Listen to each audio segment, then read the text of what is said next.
les médias reprennent largement notamment cette formule du ministre israélien des Affaires étrangères, le yacht à selfie. La croisière s'amuse de Madame Hassan, c'est terminé. Les selfies, la bronzette, le show. Bonjour, là-bas si j'y suis. Nous sommes sur le bateau de la flottille de la Liberté. J'espère que vous m'entendez bien malgré le vent. Ça sent beaucoup l'opération... médiatique. Non, mais narcissique. C'était un grand trip narcissique, moi j'ai pas d'autres mots. Je vais aussi vous faire visiter le bateau, vous allez voir qu'il est assez petit.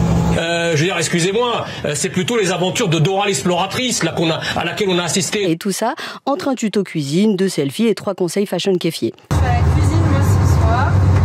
On est 12 à bord du navire. On va faire en entrée des petites salades.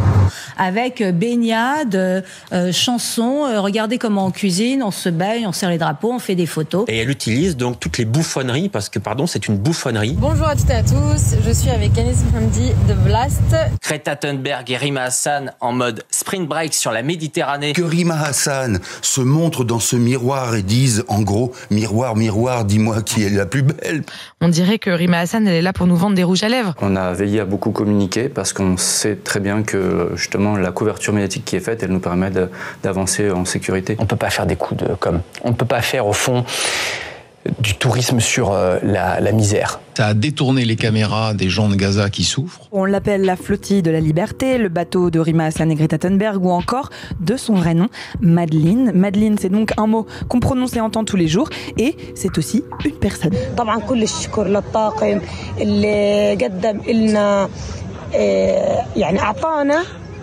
قوة أعطانا صمود وصبر إنه في حدا معانا إحنا هنصمدين صابرين لأنه في ناس بتفكر فينا في ناس دعمانا في ناس مستعدة تضحي بحياتها وتضحي بكل ما تملك لأجلنا. Je pense pas qu'une communication soit de trop. Peut-être qu'elle est maladroite, mais c'est dans le seul espoir de pouvoir avancer en sécurité jusqu'à Gaza et d'amener, même si c'est symbolique en effet, cette aide parce que plus on a justement de personnes qui nous suivent, qui nous regardent, et plus on dépasse le symbole. Chapeau, parce que face à la détresse des Gazaouis, il fallait oser faire semblant de leur apporter ses restes de quinoa, un paquet de farine et 3 serviettes hygiéniques pour le plaisir de mettre en scène son arrestation programmée, une grève de la faim de moins de 12 heures et un retour triomphal sous les ovations de quelques gogos et la complaisance d'un traitement médiatique digne de la libération Nelson Mandela. Il y a quelque chose d'insupportable à se pavaner au milieu du malheur ou à jouer aux sauveurs comme les Blancs au milieu des sauvages. Et puis cette autre formule qui est retenue aussi, c'est le spectacle est terminé. C'est une formule qui accompagne d'ailleurs cette photo sur laquelle on voit les membres de l'équipage recevoir des bouteilles d'eau et des sandwichs de la part de la marine israélienne. Vous avez tout à fait raison de dénoncer cette mascarade et ce spectacle, cette politique spectacle, c'est rien de le dire, tellement c'est terrible. Le spectacle est fini, dit Israël. Et merci de nous donner la parole, puisque c'est moi effectivement qui réceptionne les bouteilles d'eau et les sandwichs gentiment proposés par les soldats israéliens. Le cadrage, simplement en termes techniques, de ces images ne montre évidemment pas les 15 soldats qui étaient derrière la caméra, armés jusqu'aux dents et qui nous empêchaient absolument de refuser ces sandwichs. Donc alors attendez, qu'on comprenne bien là, cette image-là qu'on voit là, celle-ci donc, ceux derrière vous, donc il y a les militaires qui filment, mais il y a aussi un escadron qui a des armes orientés vers vous. Tout à fait. Donc c'est vrai qu'ils auraient peut-être aimé se faire arrêter dans la violence. Une armée qu'on verra pourtant quelques heures plus tard distribuer eau et sandwich aux contestataires, transformés malgré eux en agents de la communication de Tsahal. Il n'y a pas eu de blessés, ils sont morts de rire, ils ont le droit à des sandwichs cachers et de l'eau. Je sais que Madame Rima Hassan a eu un sandwich, dur, tomate avec une feuille de salade. La flottille de la Liberté a dû affronter une distribution de petits pains au chocolat, grand sourire. Ce qui est inquiétant, c'est qu'il y a vraiment une reprise sans filtre de la propagande israélienne. On parle quand même d'une armée, même si c'était pas l'armée israélienne, toutes les armées du monde font de la communication, et on sait très bien que c'est une communication qu'il faut absolument prendre avec d'énormes précautions, qu'en général on signale en fait que ce sont des images de propagande ou des images de l'armée et on les commente avec d'énormes précaution. Je veux dire, on ne peut pas imaginer diffuser des images comme ça qui n'ont pas été tournées par des journalistes, comme si c'était la vérité absolue. Quant à la flottille, Je dois vous dire que ces militants ont obtenu l'effet qu'ils voulaient obtenir, mais que c'est une instrumentalisation à laquelle nous ne devons pas nous prêter. Monsieur le Premier ministre, vous reprenez les éléments de langage de Netanyahou. Convoquez l'ambassadeur israélien pour exiger leur libération immédiate et inconditionnelle. Madame, je ne reprends aucun élément de langage de qui que ce soit. Je prends le seul élément de langage qui nous réunit, c'est-à-dire le regard des Français sur une situation inacceptable mais instrumentalisée.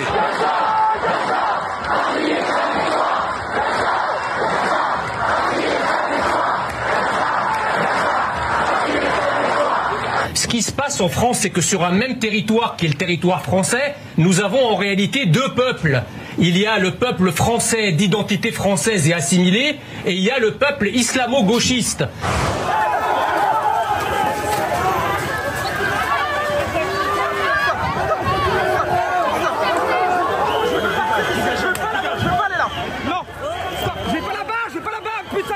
Non, je suis journaliste, vous me laissez tranquille. Non, mais laissez-moi tranquille, putain de merde, non! On voit bien à l'échelle de la France comment Jean-Luc Mélenchon, par exemple, agit. C'est dans le sens d'une mobilisation de ceux qu'il considère comme étant les damnés de la terre, les nouveaux. Et les nouveaux damnés de la terre, ce sont les Palestiniens et ce sont les Arabes. Et donc, de ce fait-là, c'est un peu comme s'il leur disait...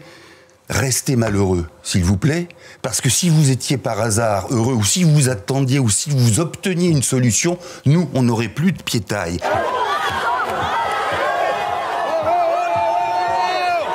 La Oumma islamique soutient majoritairement Rima Hassan et sa prétendue flottille de la liberté, tandis que les Français d'identité française, qui ne sont pas des islamo-collaborationnistes d'extrême gauche, eux, évidemment, ils soutiennent Israël.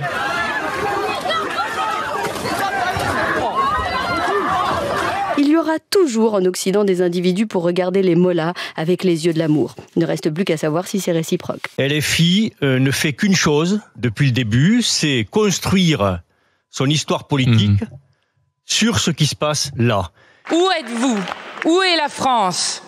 Mourir de faim ou mourir d'une balle?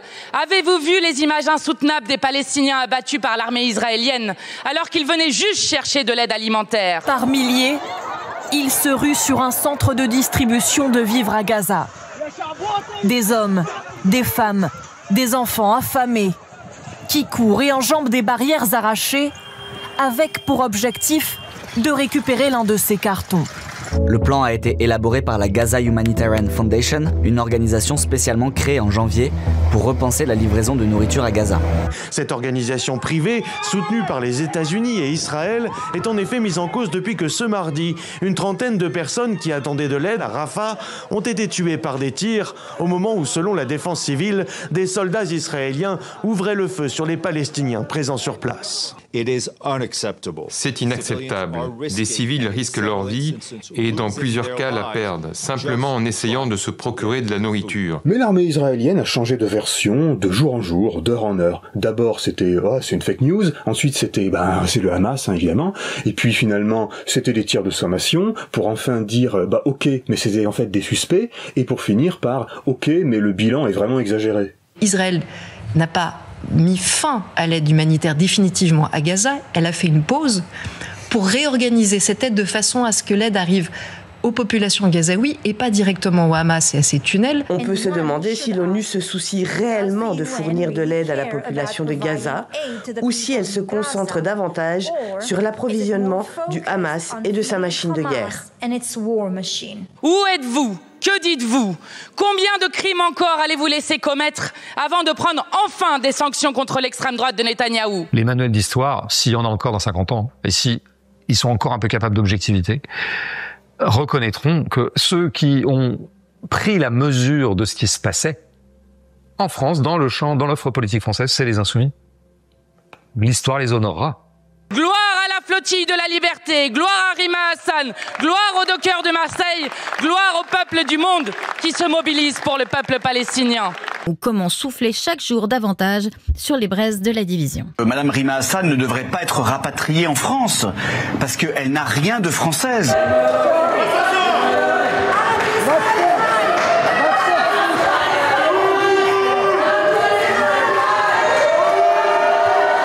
ne sommes pas dans la violence. Qu'est-ce que j'ai fait, moi? Je suis sortie avec mon drapeau israélien. J'ai juste dit Am Israël Chai. J'ai pas fait de doigt d'honneur. J'ai insulté personne. J'ai menacé personne. Je n'ai zéro compassion pour les Palestiniens, que ce soit les hommes, les femmes ou les enfants. Et ça implique toute une superstructure normative, très argumentée, très patiente, très pédagogique, très rassurante, qui consiste à dire à celui qui tue l'enfant au bord de la fosse, tu n'es pas un criminel, tu n'es pas un monstre, tu n'es pas un lâche, tu es un héros. Voilà. Pourquoi vous armez vos enfants à 3, 4, 5 ans et les lobotomisez pour que ce soit les futurs terroristes de demain? Ce qui serait lâche, ce qui serait criminel et ce qui serait monstrueux, ce serait de ne pas tuer cet enfant. Pourquoi? Parce que cet enfant n'est pas un enfant. Cet enfant est un juif. C'est-à-dire que c'est une espèce autre qui va grandir et qui va venir tuer tes enfants. Nous protégeons nos enfants et nous éduquons nos enfants dans l'amour. Bienvenue au centre d'incorporation de l'armée israélienne. C'est ici que des centaines d'Israéliens deviennent à part entière des soldats de Tsahal. Nous n'armons pas nos enfants. À 18 ans, les Israéliens sont obligés de servir dans l'armée israélienne. Et c'est ici, dans cette allée, qu'ils disent au revoir à leur famille et à leurs amis. Tsahal est un vrai microcosme de la société israélienne. Donc vos enfants sont un danger pour nos enfants et nos petits-enfants. Des gens qui, pour eux-mêmes et pour leur famille, pour leurs épouses, pour leurs enfants, expliquent ce qu'ils font à longueur de journée, expliquent pourquoi ils tuent et pourquoi ils tuent des enfants, et ils expliquent qu'ils les tuent pour protéger les leurs. Voilà. Vous avez compris que ces gens-là, leur but, c'est de tellement emmêler les faits, tellement emmêler la réalité des choses, qu'à la fin, on ne croit plus en rien. La majorité du peuple français aujourd'hui est derrière Israël. You sure about that? You sure about that?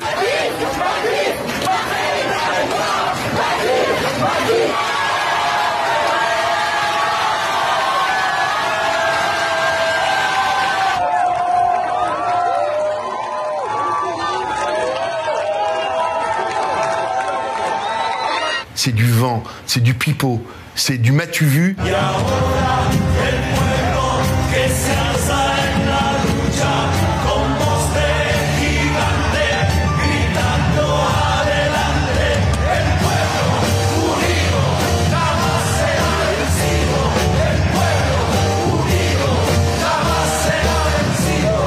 Je vous fais 1000 baisers, on se retrouve très vite.